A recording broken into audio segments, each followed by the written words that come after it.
Hi everyone. I'm Belinda, 28F, and I need some advice about a situation with my husband Thomas, 30M. We've been married for 5 years and together for 8. I always thought we had a great relationship, but now I'm not so sure. Thomas and I met during our sophomore year of college. We were both studying business at State University. I remember the first time I saw him, it was in our Marketing 101 class. He sat a few rows in front of me and I thought he was cute right away. We didn't actually talk until a few weeks later when we were paired up for a group project. We hit it off immediately. Thomas was funny, smart, and easy to talk to. We started hanging out outside of class, first as friends and then romantically. By junior year, we were officially a couple. We had so much in common, similar career goals, the same sense of humor, and a shared love of traveling. After graduation, we both got entry-level jobs in the city.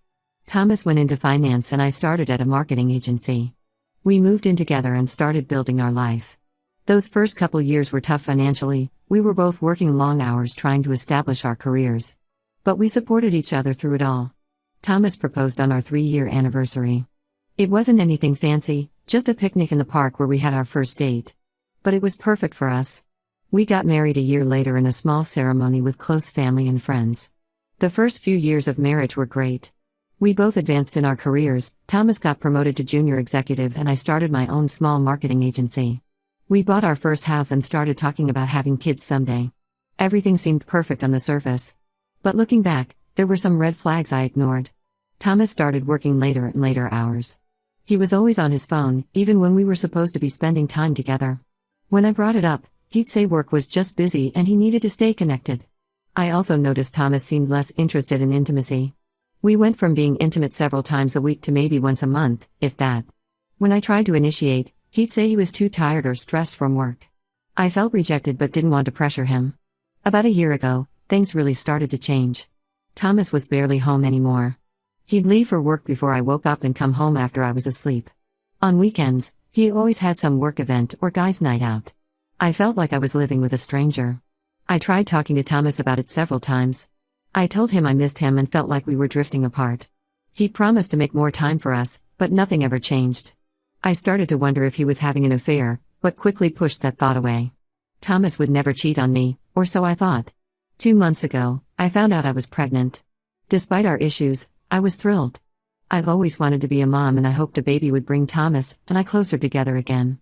I planned a special dinner to surprise him with the news. I spent all day cooking his favorite meal, steak with roasted potatoes and asparagus. I even baked a cake and decorated it to say we're pregnant. When Thomas got home that night, I had everything set up, his favorite meal, candles, romantic music playing softly in the background. At first he seemed annoyed, saying he was tired and just wanted to go to bed. But I convinced him to sit down and eat with me. After dinner, I brought out the cake. Thomas looked confused at first, then shocked as he read the message. But instead of being happy, he looked panicked.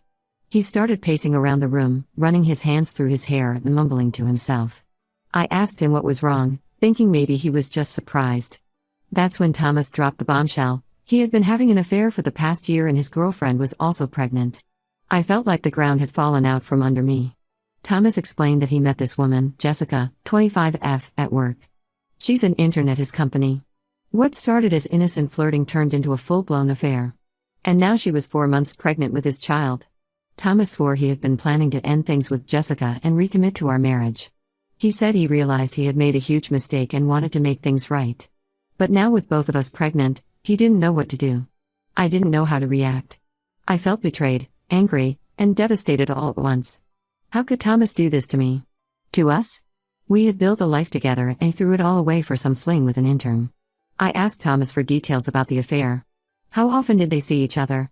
Did he love her? He admitted they'd been meeting 2 to 3 times a week, usually during his late nights at the office. He swore he didn't love Jessica, it was just physical. But I don't know if I believe him. To make matters worse, Thomas's parents found out about the situation. Instead of being upset with Thomas, they're pressuring me to forgive him and make it work for the sake of the children. They've always favored Thomas and think he can do no wrong.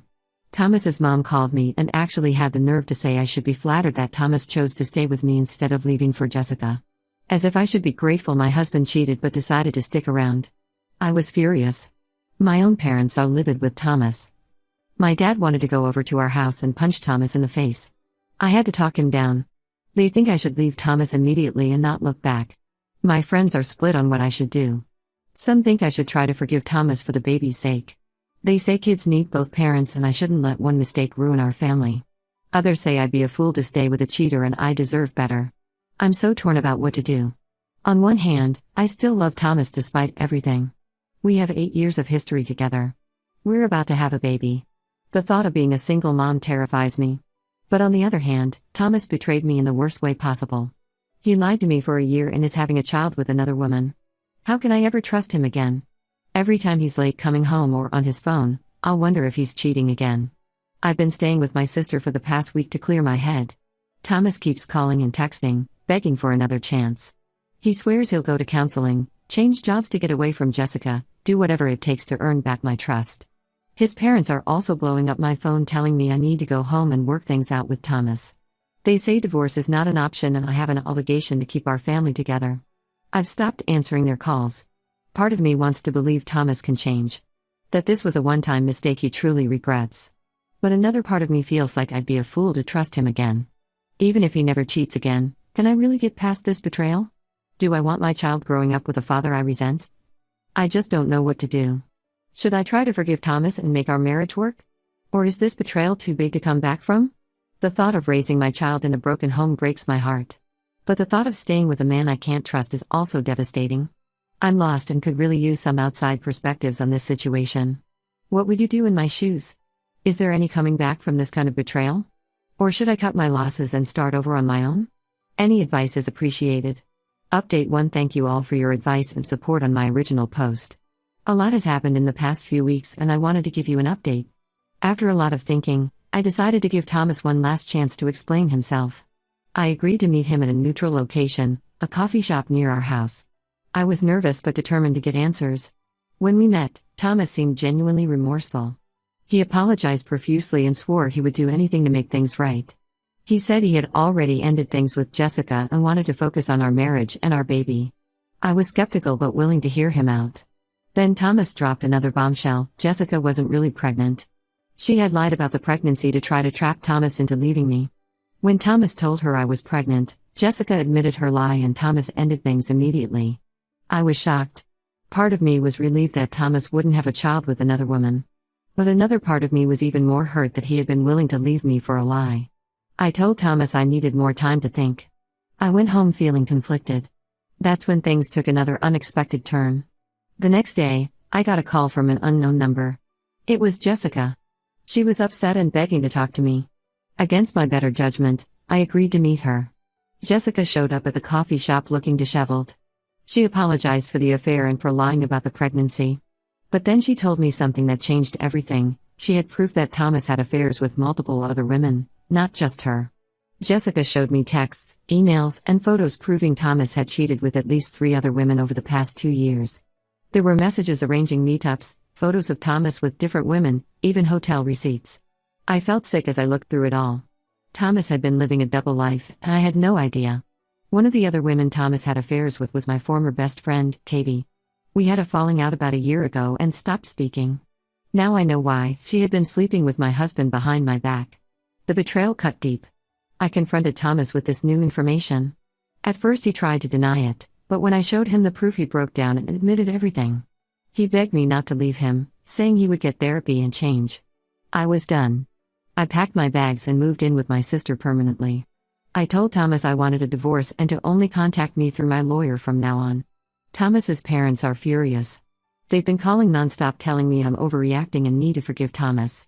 They even threatened to fight for custody of the baby when it's born if I go through with the divorce. My own parents are being incredibly supportive and have offered to help me in any way they can. I'm heartbroken but also relieved to finally know the truth.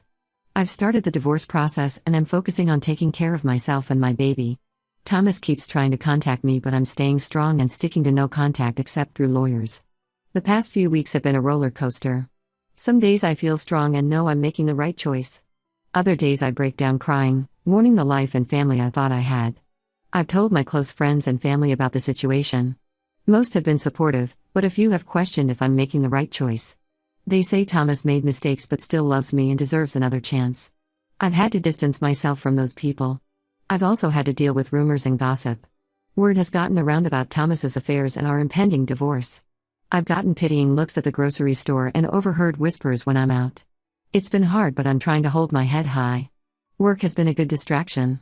I've thrown myself into projects for my marketing agency. My employees have been understanding about my situation and have really stepped up to help. Physically, the pregnancy is going well so far. I'm about 3 months along now. It's bittersweet. I'm excited to be a mom, but sad this isn't the happy family I imagined. I'm trying to stay positive and focus on my baby's health. I've started seeing a therapist to help process everything. She's been great at helping me work through my emotions and start to rebuild my self-esteem. Thomas's betrayal really did a number on my confidence. Looking ahead, I'm nervous but hopeful. The divorce process will likely be messy, especially with Thomas's parents threatening to fight for custody. But I have a good lawyer and am prepared for a battle if needed. I'm taking things one day at a time. Some days are harder than others, but overall I know I'm making the right choice for myself and my baby. Thank you all again for your support. I'll update again when there are new developments. Update 2. Hi everyone. I'm back with another update on my situation. Things have taken yet another unexpected turn. The divorce proceedings have been moving forward. Thomas finally stopped trying to contact me directly and has been going through my lawyer as requested. His parents also backed off after my lawyer sent them a strongly worded letter about harassment. I thought things were finally calming down, but I was wrong. Last week, I got a call from Thomas's mother. She was hysterical and begging me to talk to Thomas. I told her I wasn't interested in reconciling, but she insisted it wasn't about that. She said Thomas was in the hospital and things weren't looking good. Against my better judgment, I agreed to go to the hospital. When I got there, I found out Thomas had been in a serious car accident. He was in a coma and the doctors weren't sure if he would make it. I was in shock. Despite everything Thomas had done, I never wanted him to get hurt. I stayed at the hospital that night, unsure of what else to do. The next morning, Thomas's doctor pulled me aside. He said they had run some tests and discovered something concerning. Thomas had a large brain tumor. The doctor believed the tumor had been affecting Thomas's behavior and decision-making for the past couple years. I didn't know how to process this information. On one hand, it explained Thomas's erratic behavior and poor decisions.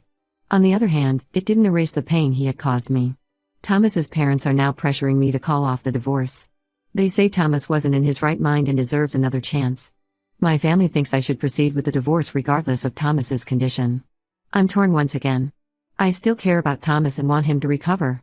But I'm not sure I can go back to our marriage even if the tumor explains his behavior. The trust has been broken.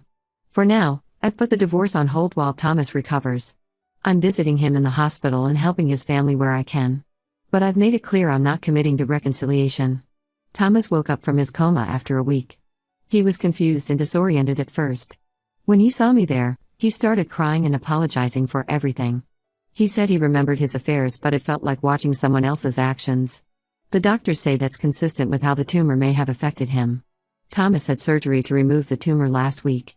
The doctors are optimistic about his prognosis. They say with the tumor gone, Thomas's personality and behavior should return to normal. But they've warned there could be lasting effects on his memory and cognitive function.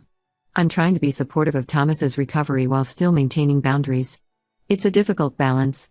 Part of me wants to believe this tumor explains everything and the man I married is still in there somewhere. But another part of me can't forget the betrayal and pain of the past few years. Thomas's parents are pushing hard for reconciliation.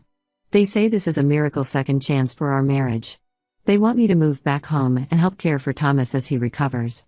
I've refused. I'm still staying with my sister for now. My own parents and friends are more cautious. They're sympathetic to Thomas's medical situation but worry I'll get hurt again if I let my guard down.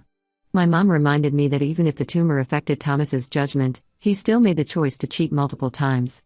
I'm due to give birth in about 3 months and trying to focus on preparing for the baby.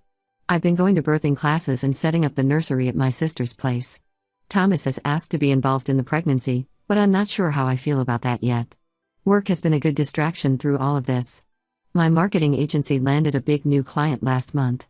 I'm grateful to have that to focus on instead of just dwelling on my personal drama all day. I've continued seeing my therapist to help process everything. She's been great at helping me sort through my conflicted feelings about Thomas's diagnosis. She's encouraged me to take things slow and not feel pressured into any big decisions right away. For now, I'm just taking things day by day. I visit Thomas in the hospital a few times a week. We talk, but I've made it clear I'm not making any promises about our future. I'm trying to approach this situation with compassion while still protecting myself emotionally. I still plan to go through with the divorce once Thomas has recovered more. But I'm open to revisiting our co-parenting plan. If Thomas can show he's truly changed, I'd consider more shared custody. But that's a big if. This whole situation is so complicated, and I'm struggling to know what the right thing to do is. Any advice on how to handle this would be greatly appreciated. Thanks for listening. Update 3. Hello again, everyone. It's been a while since my last update, and a lot has changed. I wanted to give you all a final update on my situation. Thomas recovered from his accident and had surgery to remove the brain tumor. His doctors say the surgery was successful and he's expected to make a full recovery. Thomas says he feels like a completely different person now and is horrified by his past behavior. He's been begging for another chance, saying the tumor was responsible for his actions and he wants to prove he can be a good husband and father. His parents are also still pressuring me to reconcile. After a lot of thought, I've decided to proceed with the divorce. While I'm glad Thomas is recovering, I can't forget or forgive the pain he caused me. The trust in our relationship has been irreparably broken. I gave birth to a beautiful baby girl 3 months ago. We named her Dakota. The birth was difficult emotionally. Thomas wanted to be there, but I only allowed my sister in the delivery room. It was hard going through that without my husband, but I knew it was for the best. Thomas has been allowed supervised visits with Dakota. At first, I was hesitant to let him see her at all. But my therapist helped me see that it's important for Dakota to have a relationship with her father, as long as it's safe and healthy. We've set up a visitation schedule where Thomas can see Dakota once a week for a few hours, supervised by my sister or parents. I've made it clear to Thomas that I only want to co-parent with him, nothing more.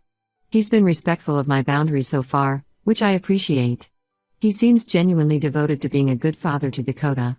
I've moved into my own place, a small 2-bedroom apartment closer to my parents. It's been an adjustment living on my own with a newborn, but I'm managing. My family and friends have been incredibly supportive, helping with childcare and bringing meals. My business is doing well, which has been a huge relief financially. I was worried about supporting myself and Dakota on my own, but we're stable for now. I've hired some additional help at work to give me more flexibility as a single mom. I'm slowly starting to date again, though I'm taking things very slowly. I've been on a few casual coffee dates, but nothing serious yet. It's strange being back in the dating world after so long, especially as a single mom.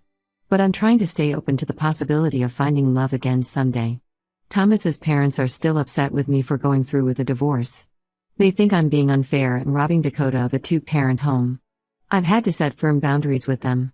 They're allowed to see Dakota, but only if they respect my decisions and stop pressuring me about Thomas. There have been some challenges co-parenting with Thomas. He often tries to use his visitation time to talk about our relationship or push for reconciliation. I've had to be very firm about keeping things focused on Dakota. We're using a co-parenting app to communicate about schedules and Dakota's needs, which helps keep things more businesslike. Emotionally, I'm doing much better than I was 6 months ago. There are still hard days where I grieve the life I thought I would have. But overall, I'm happier and more at peace with my decision. My therapist has been a huge help in processing everything and rebuilding my self-esteem. Dakota is the light of my life. Being a mom is exhausting but so rewarding.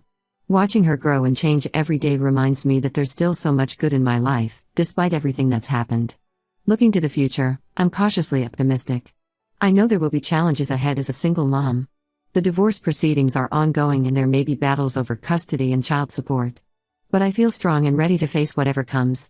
It hasn't been easy, but I know I've made the right choice for myself and my daughter. I'm looking forward to the future and excited to see what life has in store for us.